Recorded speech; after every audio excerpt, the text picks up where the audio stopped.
Dewan Kopri Palembang kembali mengadakan kegiatan rutin setiap Jumat ceramah agama di lingkungan Setda Palembang. Dalam kegiatan ceramah agama ini mengangkat tema menjadikan Nabi Muhammad sebagai uswatun hasanah dalam meningkatkan etos kerja dan pelayanan kepada publik demi terwujudnya Palembang Emas 2018.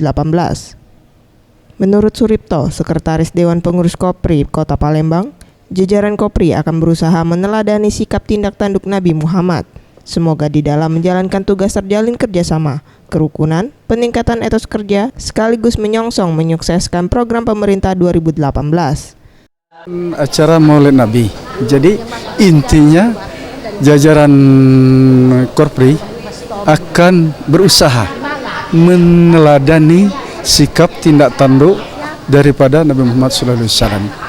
Semoga di dalam melaksanakan tugas terjalin kerjasama, kerukunan, peningkatan etos kerja, sekaligus menyongsong mensukseskan program pemerintah 2018. Sementara itu, Amiruddin Muslim selaku penceramah mengatakan, para pegawai dapat mencontoh dan mentauladani kehidupan Nabi Muhammad, sehingga bisa semangat dalam bekerja, saling membantu dan meringankan beban.